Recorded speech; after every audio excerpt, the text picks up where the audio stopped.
Estamos iniciando, pelo canal Suprem, braço de comunicação da União Planetária, mais uma entrevista do movimento 2022-2030, o Brasil e o mundo que queremos, uma parceria da Universidade de Brasília, através do Núcleo de Estudos do Futuro, do Centro de Estudos Avançados Multidisciplinares, CEAM, com a União Planetária.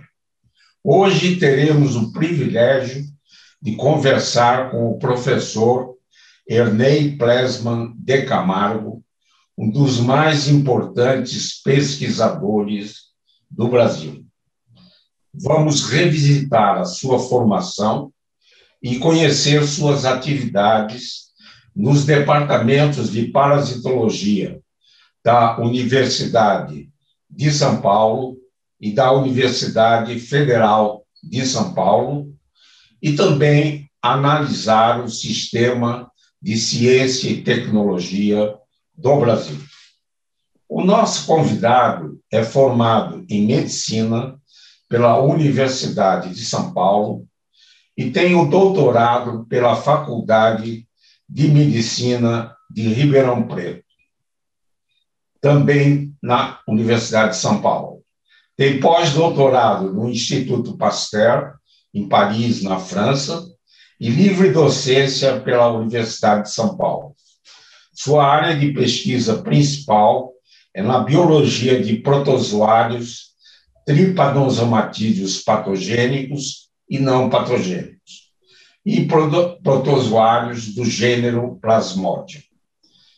Ele tem publicado 145 artigos em revistas científicas e 7 capítulos em livros. Orientou 15 teses de mestrado e 8 de doutorado e supervisionou 6 pós-doutorado. É pesquisador 1A do CNPq desde 1976. Foi instrutor da Universidade de Wisconsin e também do Instituto Pasteur, em Paris.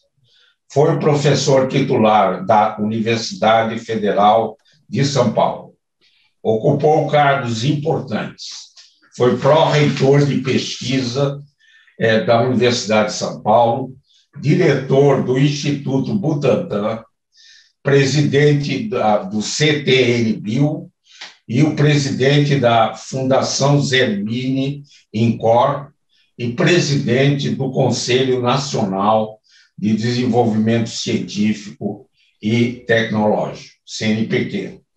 É membro da Academia Brasileira de Ciências, da Academia Nacional de Medicina, da Academia de Ciências do Terceiro Mundo e da Linnean Society de Londres. Recebeu inúmeros prêmios e homenagens, das quais eu destaco: doutor honoris causa da Universidade de Engenharia do Peru, professor emérito da Faculdade de Medicina e do Instituto de Ciência Biomédica da Universidade de São Paulo, e recentemente recebeu o título de professor emérito da Universidade de São Paulo. Recebeu a Gran Cruz da Ordem de Mérito Científico da Presidência da República e a Gran Cruz da Ordem Ipiranga do Governo do Estado de São Paulo.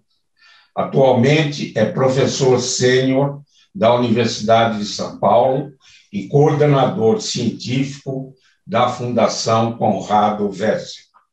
Muito obrigado, professor Ernei Plesman de Camargo, por ter aceito ao nosso convite. Na minha primeira indagação, pediria para revisitar a sua formação até chegar a ser professor da Universidade de São Paulo. Professor Isaac, muito obrigado pelo privilégio de participar desse programa e das suas generosas palavras de abertura. Se eu conseguir fazer essa carreira, é porque eu já estou velhinho, estou com 86 anos, então deu para cumprir todas essas etapas. O professor Jacques, eu comecei minha carreira, como todo mundo, comecei num grupo escolar. Aquele tempo grupo escolar era importantíssimo. E depois eu passei para um colégio privado. Mas eu entrei na Universidade de São Paulo, na Faculdade de Medicina, quando tinha 17 anos, era o caçula da turma, e eu estava imaturo, eu um moleque. Então eu sofri muito no começo, até virar adulto, que demorou um pouco. Na universidade, eu logo me liguei ao grupo do professor Samuel Pessoa, no departamento de parasitologia, porque era um grupo muito voltado para as doenças endêmicas da população brasileira. E isso me atraía não só do ponto de vista médico, científico, mas também político. E eu achava que era um papel nosso de cientistas, ou se eu viesse a ser, de ajudar a população brasileira nas suas doenças, como malária, doença de Chagas, esquistossomose, leishmanias, que eram as principais endemias da época. Muito bem. E logo que eu me formei, eu fui fazer um estágio com o professor Baeta no Butantan, e em seguida me convidaram para ser instrutor da Faculdade de Medicina, no Departamento de Parasitologia. Então eu voltei para a Faculdade de Medicina e fiquei, isso foi em 61. E estava muito bem, estava indo muito bem, comecei meus trabalhos ali. Meu primeiro trabalho, professor Isaac, que você conhece, que é sobre o cultivo do Trypanosoma cruzi. Foi um trabalho muito bem aceito pela comunidade científica, porque ele mudou um pouco a maneira como nós tratávamos o cruzi. Ele virou quase uma bactéria depois desse trabalho. Se podia manipular. E está muito bem. Com meus colegas, eu trabalhava com o Hildebrando, comecei a trabalhar com o Luiz Hildebrando, mas me dava muito, estava num ambiente muito saudável. Luiz Rey, o Vitor Nussensweig, a Ruth Nussensweig e o próprio Samuel, que era uma figura excepcional. Só que aí houve um golpe militar de 64. E por razões mais internas da faculdade do que externas do meio político, nós fomos demitidos da universidade. Do departamento todos foram. Eu, o Luiz Rey, o Debrando. O Vitor não foi porque ele estava no exterior, então não tinha como demitir, ele estava trabalhando na França. Mas todos nós, o departamento acabou. E naquele tempo você não era aposentado, você era demitido sumariamente. E eu então perdi o emprego, eu já tinha 3 filhos, e não foi uma situação fácil, foi um período muito difícil da nossa vida. Mas, felizmente, estava passando pelo Brasil o professor Walter Plaut, da Universidade de Wisconsin, em Madison. E o professor Plaut não era politicamente, não era de esquerda e tal, mas ele tinha nascido num campo de concentração nazista. Então, era muito sensível a essa problemática de perseguição pessoal. E, imediatamente, ele conhecia os meus trabalhos, me convidou para ir para a Universidade de Wisconsin como instrutor da universidade. Eu fui imediatamente, um mês depois, arrumei a mala, fui. Minha mulher e as crianças foram alguns meses depois, 2 ou 3 meses, quando eu já estava instalado em Madison. E lá eu comecei, não podia trabalhar com Trypanosoma, porque o laboratório, nosso departamento, era de zoologia, e ele não comportava patógeno, não estava preparado para isso. Então, eu tive que mudar de tema de pesquisa. Fui trabalhar com um fungo de vida livre, chamado Blastocleidiella. E assim eu passei 5 anos em Médici, aprendi muito, equipamentos que eu não conhecia, coisa banal hoje, que era pipeta automática, micropipeta para alguns microlitros. Isso não existia no Brasil. Só estou dando um exemplo. E é claro que tinha equipamentos muito mais sofisticados lá. E eu tive prazer, nessa ocasião, de também trabalhar com o professor Jack Strominger, que foi o descobridor do mecanismo de ação da penicilina. E um laboratório excelente. Estava lá o meu amigo Peter Dietrich. Então, fizemos uma dupla e, inclusive, descobrimos a síntese da quitina, essa quitina dos insetos. Enfim, foi um período em que eu aprendi cientificamente com os Estados Unidos, com a maneira de fazer ciência nos Estados Unidos, o que era muito importante, diferente da nossa. E, depois de 5 anos, eu fui convidado, veja, professor Isaac, fui convidado pelo governo brasileiro, outra vez, num programa de repatriação de cientistas. E voltei, eu e o Hildebrando, voltamos para a Universidade de São Paulo, para a Faculdade de Medicina em Ribeirão Preto, com o professor Moura Gonçalves, grande figura, professor Moura Gonçalves. Só que, algum tempo depois que nós estávamos lá, instalados, o professor Henrique Krieger me cedeu a casa dele, eu fiquei instalado na casa dele alguns meses. Depois que nós estávamos lá, saiu o ato institucional número 5 e nos mandava embora outra vez das universidades, proibia o acesso à universidade. Então, apesar de convidado pelo governo brasileiro para voltar, eu fui demitido pelo ato 5 outra vez. Eu vim com uma bolsa do CNPq e, felizmente, a bolsa foi preservada por alguns meses, mas depois acabou. E eu tive que me defender economicamente, já com 3 filhos, eu tive que me defender economicamente e fui para atividade privada. Fui trabalhar num laboratório de análise, que hoje é um grande laboratório em São Paulo, e, ao mesmo tempo, fui convidado a trabalhar na Editora Abril, na edição de fascículos médicos, para revisar os fascículos e tal. E a convite do do Pedro Paulo Popovic, grande figura. E na Abril eu tive o prazer de reencontrar amigos de universidade, como o Fernando Henrique Cardoso, o Serra, José Serra, enfim. Tinha uma turminha de esquerda trabalhando na Abril, e isso me deu um certo conforto intelectual outra vez, e me senti bem. E com o laboratório de análise Abril, eu conseguia viver, por sinal, muito bem. Ganhava muito mais do que jamais ganhei na universidade. Mas eu queria voltar para fazer pesquisa outra vez. Recebi um convite do professor Léo Prado para ir para a Escola Paulista de Medicina. Mas eu não podia. Formalmente, tinha uma portaria de que todos que tinham sido demitidos pelos atos institucionais não podiam ocupar cargos públicos.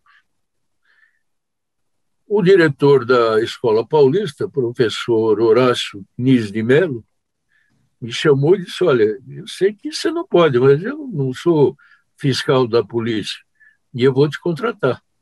Ora, se eles quiserem te demitir, eu não vou poder pedir. Ninguém me incomodou. Eu fiquei lá na Escola Paulista muito bem, durante 15 anos.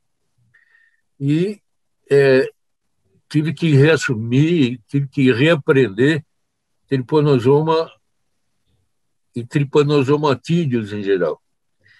Como eu não conhecia de tripanosomatídeos, eu fiz um estágio no laboratório do professor Isaac Reutemann, em Brasília, por uns 2, 3 meses, para aprender o que era critídea, o que era herpetomona, leptomona, já não sabia isso. Já sabia, mas não estava atualizado. Então, passei lá um tempo com o Isaac e aprendi a fazer, a me atualizar em tripanosomas e voltei para a Escola Paulista de Medicina, montei um grupo e ficou. O departamento de parasitologia estava estraçalhado naquela época, eu praticamente sozinho. Então, com a ajuda do Trabuzzi, que era o chefe de departamento, Luiz Trabuzzi, de microbiologia, consegui ir montando o laboratório de parasitologia. E trouxe meus alunos, trouxe alguns pesquisadores, da Nobuki Yoshida, que veio lá do Vitor Nussensweig, e consegui criar um departamento que eu acho que é muito bom até. Eu acho que ficou um departamento modelo de parasitologia no país, que me deu bastante alegria. E fiquei lá por 15 anos, até 86, quando a situação já mudou muito, política, e abriu o concurso para professor titular no Instituto de Ciências Biomédicas da USP. E aí eu prestei o concurso, entrei, virei professor titular e estou no departamento até hoje. Eu acho que isso é uma das perguntas que vem depois, né? Mas, então, essa respondendo a minha carreira até chegar a ser professor da USP outra vez. Professor Isaac, suas ordens. Muito bom, muito bom. É uma bela carreira, né? É quase um filme, né? A sua vida acadêmica, tem que fazer um exílio voluntário em Wisconsin, e esse privilégio, né, de ter trabalhado com cientistas de primeira ordem, né? O professor Luiz Hildebrando Pereira da Silva, o casal Vitor e Ruth Nussensweig, o casal Maria e Leônidas Dini, né? Quer dizer, realmente é uma rede de competência e de liderança, né? Tem uma bela carreira e um desfecho de recuperação do Departamento de Parasitologia da USP, né? Que considera uma homenagem a Samuel Pessoa, né? E ter transformado o Departamento de Parasitologia da Federal de São Paulo num dos melhores centros de parasitologia do país. Na realidade, professor Ernei, ocupou cargos importantes que eu mencionei na sua apresentação, particularmente a presidência do Conselho Nacional de Desenvolvimento Científico e Tecnológico, CNPq. Poderia descrever o atual panorama da ciência e tecnologia no país e apontar as prioridades na próxima década? Posso tentar. O professor Isaac, quando eu fui para o CNPq, o presidente do CNPq, eu enfrentei um mundo novo, era uma dimensão nacional. E a minha principal preocupação, à época, era integrar as fundações de amparo à pesquisa de todo o país a um sistema coordenado de produção de ciência. Alguns estados, a existência de uma fundação de amparo à pesquisa era puramente nominal. Existia, mas não existia. Eu usei o privilégio de ser presidente do CNPq e visitei todos os estados do país e conversei, em muitos deles, com os governadores dos estados. Alguns foram muito suscetíveis à importância da fundação de pesquisa e passaram a distribuir recursos ou dotar as fundações com recursos, particularmente no Nordeste e no norte do país. Então, eu acho que essa a atividade de integrar as fundações, de integrar a pesquisa no país, uma das coisas mais importantes que nós devemos fazer. Porque até então, ainda hoje, de certa forma, a pesquisa estava concentrada no Sudeste, São Paulo, Rio de Janeiro, Minas, e chegava ao Paraná e ao Rio Grande do Sul. Quando nós integramos o Nordeste inteiro, é até engraçado, porque no Congresso, na Câmara e mesmo no Senado, nós chegamos a criar o que era chamado de a bancada do CNPq, que, na realidade, eram deputados, alguns, não todos, mas deputados que tinham a sensibilidade suficiente para perceber que ciência é importante e que o seu Estado deveria se desenvolver cientificamente. Eu acho que se isso foi o passado, eu acho que continua sendo o presente. A ciência não pode ser polarizada só no Sudeste, ela tem que realmente ser uma atividade nacional. E está sendo, gradativamente vem sendo, né? Eu acho que todo o país já está sensibilizado para esse problema. Claro que nós estamos vivendo um momento não muito favorável à ciência. Eu até diria que um momento desfavorável, mas a atividade do cientista deve continuar nesse sentido. Quer dizer, vamos ajudar e tentar difundir a ciência para onde for possível. O que o Brasil que nós queremos para o futuro, meu caro professor Isaac, eu estava vendo no jornal outro dia, ontem ou anteontem, que o país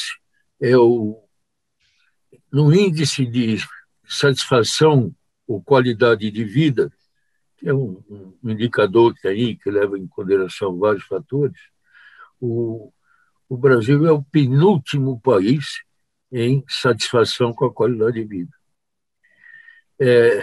O Japão é o primeiro em satisfação, felicidade, índice de felicidade.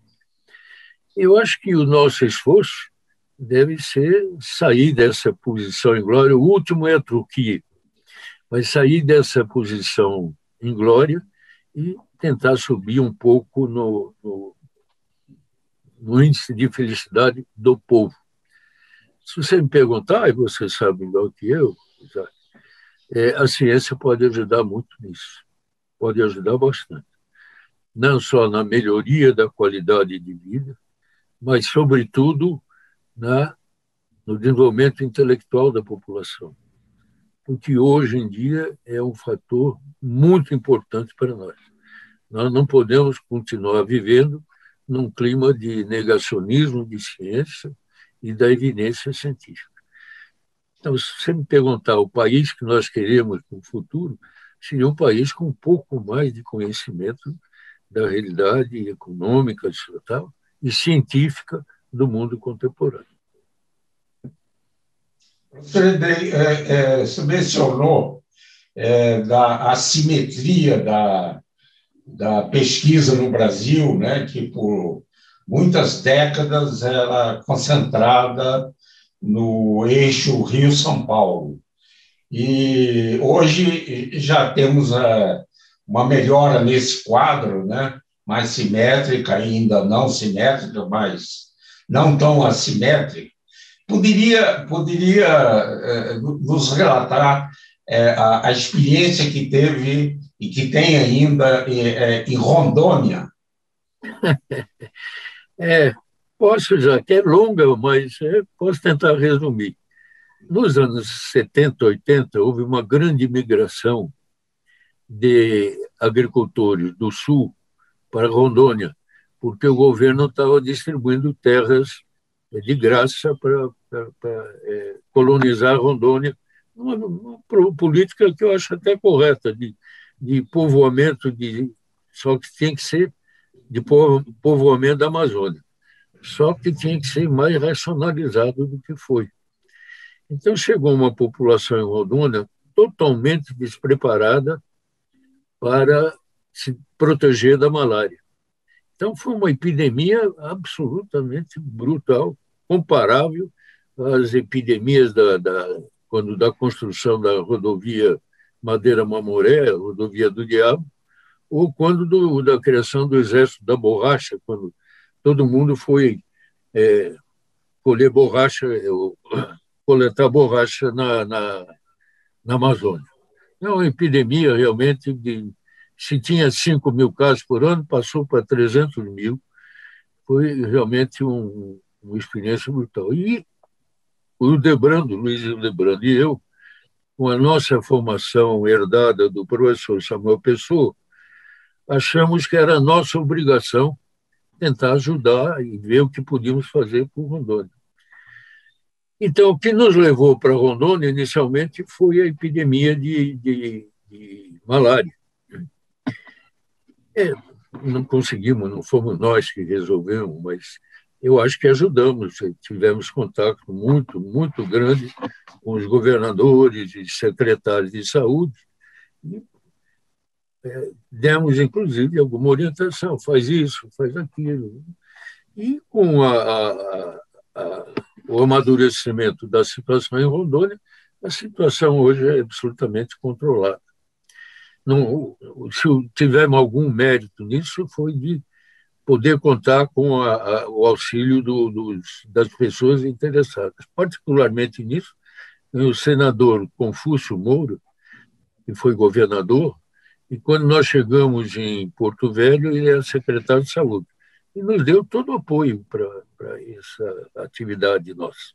Bom, depois não só o panorama da malária mudou, os nossos interesses se diversificaram e começamos a estudar outros aspectos da nosologia rondonense.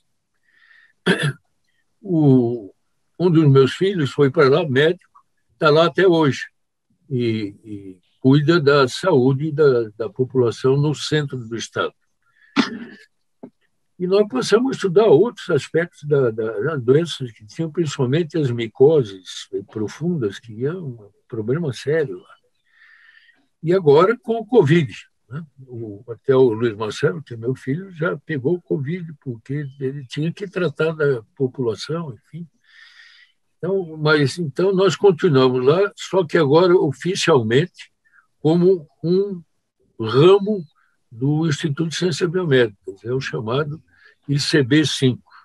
E até hoje temos lá um ramo do Instituto de Ciências Biomédicas que já deixou de ser regional. Hoje eu tenho colaboração com a Unifesp, com a Federal do Amazonas, até a Escola de Odontologia de Bauru tem lá um laboratório de odontologia. Então, aquilo virou realmente um centro médico. E eu acho que essa foi a contribuição nossa em Rondônia, inspirada no meu departamento inicial, que era o Samuel Pessoa, o Leônidas e a Maria Dini, o Luiz Rei, e o Hildebrando foi junto nessa aí, e pudemos trabalhar. Eu acho que demos um bom recado lá.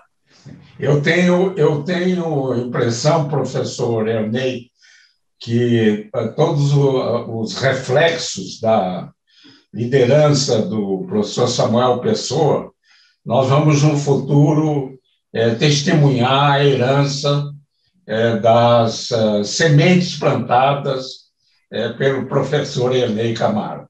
Estamos chegando ao final do programa, professor Ernei, e o movimento 2022-2030, o Brasil e o mundo que queremos, ele procura envolver os jovens para construir caminhos para termos um Brasil e um mundo melhor e mais justo. Poderia, nesse último minuto do programa, enviar uma mensagem aos jovens que nos assistem? Com todo prazer. Todos nós fomos jovens, e tinha uma certa tendência radical, o que não é negativo, é muito bom. E o que eu diria aos jovens hoje em dia é: continuem radicais, por favor. Não se omitam, porque omissão pode significar cumplicidade.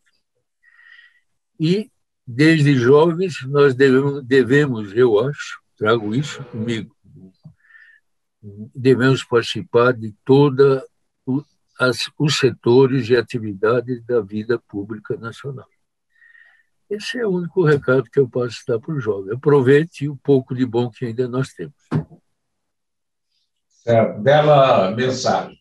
Antes de encerrar a entrevista, professor Ney, eu queria comentar que na sua resposta a essa revisitação da sua vida científica, mencionou que fez um estágio no meu laboratório na Universidade de Brasília. Já havia mencionado isso num congresso, né? E eu respondi que você foi o melhor estagiário que eu tive. No entanto, a história verdadeira é que a sua estada em Brasília nos ensinou muito. Ao contrário, eu que fui estagiário de Vossa Senhoria, e aprendemos muito, e o convívio com a sua pessoa e com a sua família ficou marcada com a sua breve estada de alguns meses na Universidade de Brasília. Tivemos muito orgulho em recebê-lo. Gostaria, professor Ernei, de agradecer imensamente essa conversa muito importante, interessante e histórica também. E vamos procurar ver se nós somos testemunhas de um Brasil melhor e mais justo, que foi sempre a nossa luta. Eu queria dizer que todos os programas do Movimento 2022-2030, o Brasil e o Mundo que Queremos, podem ser acessados no canal YouTube do canal Supre. Gostaria de agradecer imensamente a todos que estiveram com a gente durante essa entrevista e nos encontraremos em uma próxima oportunidade. Até lá!